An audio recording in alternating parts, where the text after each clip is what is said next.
I'm just going to get all the primer that's on here nice and flat. And then I'll give it one last very light coat of primer, let that dry, and then tomorrow I will come at this with the turquoise paint. Well, I said the paint would wait for tomorrow, but there's no reason why I should. I'm not going to hang this when I put the paint on, because that does make it more prone to run. I'm just going to do one side and then let that dry. And when I do this side, I'll do the top part of the edge as well. Let that dry. Probably tomorrow I'll do the other side. Really, really light coats. I don't necessarily hope for perfection the first time, but I don't want any dripping or running if I can help it. So hopefully I can help it. I've got the big garage door open. You can't see that, but it's right there. These masks are okay, but they're not really heavy duty. So because I do plan on painting more guitars in future, I have ordered a more heavy duty respirator, because you don't want to keep doing it with things that are potentially inadequate. So let's see how this goes.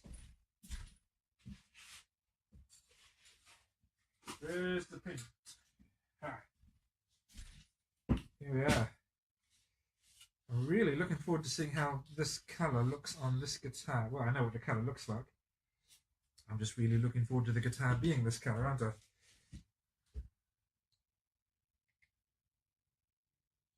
Oh, now there's a trick to using it the first time. What is that? I'm breaking the seal or something.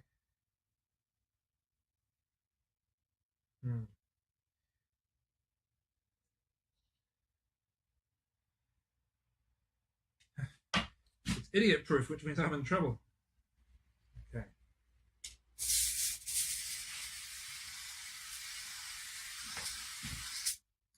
Oh, wow, this is really vivid. Which was the intention.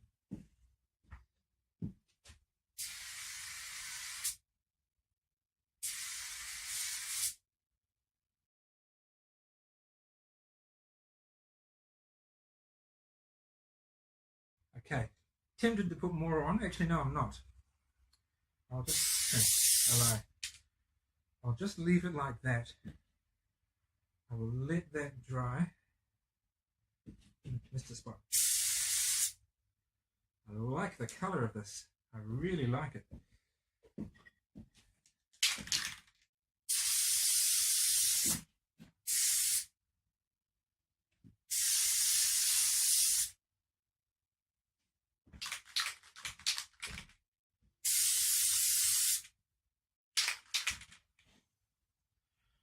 Okay, don't be tempted. Stop. And that's groovy. Love that colour. How well can you see that colour from there? Okay, you get a pretty good idea. Whew. I like it. So I'll let that dry overnight, and we'll continue with this tomorrow. So I've gotten a bit more serious about safety with paint.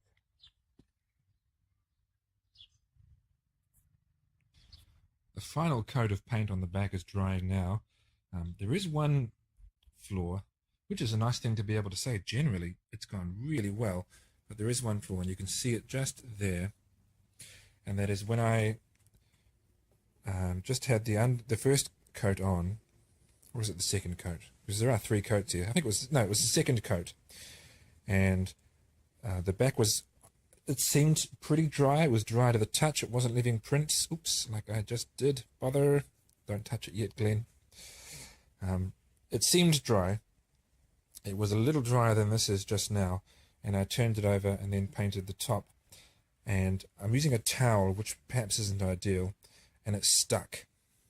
And it pulled off some small amounts of paint there. And I don't have enough paint left to touch it up too much.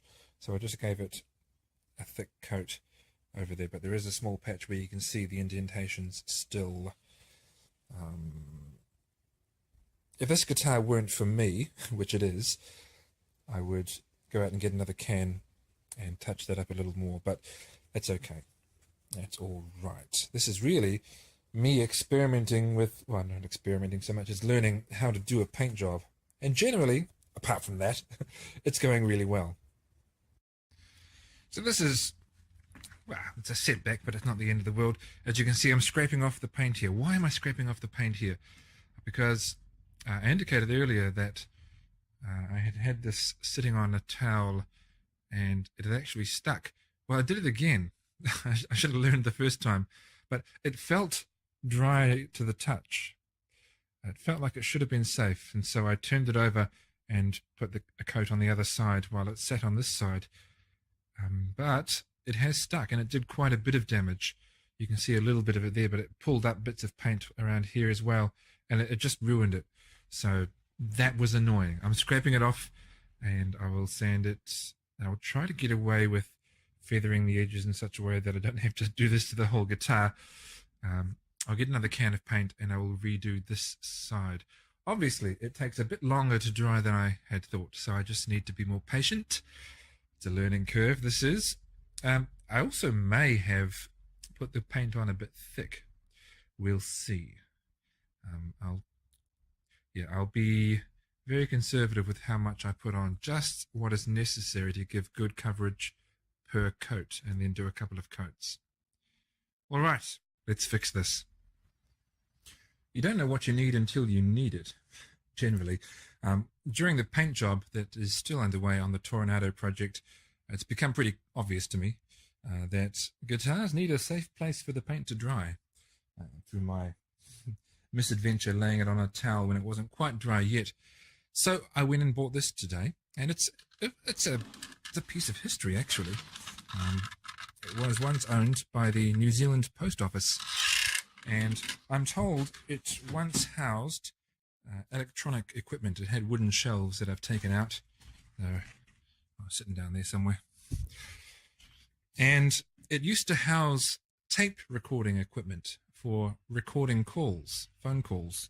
I mean, not surveillance of the general population, but that would be exciting. But no, I don't know what purpose that served, but that's what the equipment was that used to be in here. So I've bought this. I'm going to leave that bottom shelf in there, and I've just drilled a hole through the top, and that was no small feat. It's pretty thick steel there. So that's done now, and well, you'll see what this is going to become. You can probably guess. Keep watching. I've taken a piece of scrap wood, in this case some rimu that wasn't quite good enough to use on a guitar. I just drilled a hole through it, and then through the hole in the top of the cabinet and through the hole in the wood I've passed a piece of wire, which used to be a coat hanger. And I've wrapped it around a bit so that it's not going to pull through. And the other end of the coat hanger wire I have bent into a hook.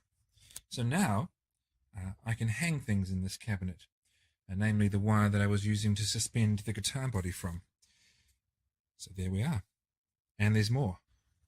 And there it is, all set up in its space there. Yeah, there's probably enough room to hang it. I can always remove that shelf if I need to. There is a removable Perspex door here. Now I'll probably cover the inside in paper. Yeah, that might be wise. Because I might actually use this as a spray booth at some point too. I would take the door off when I did that because I wouldn't want to get paint all over that. But then I would reattach the Perspex door and close it so I can literally watch my paint dry. Awesome. Okay, so let's proceed to paint this Toronado. Okay, now that the back coat was well and truly dry, I've just sprayed on one final top coat. There had been a few runs and drips in the first coat after I had to re-scrape and paint again. So I just flat sanded those runs and drips before putting on the final coat. Of course, after the final coat, you really don't want to do any more sanding. So fortunately, it looks to have gone on quite nicely. So I'll wait until that is starting to go tacky. I won't touch it to find out that it's going tacky. I'll just wait for a few hours so that I can be quite confident nothing at all will run. And then, well, maybe tonight, maybe more than just a few hours. And then I will hang it up in my new cabinet, which I have for this very purpose, and let it dry, and then when the door is closed I can continue with other work.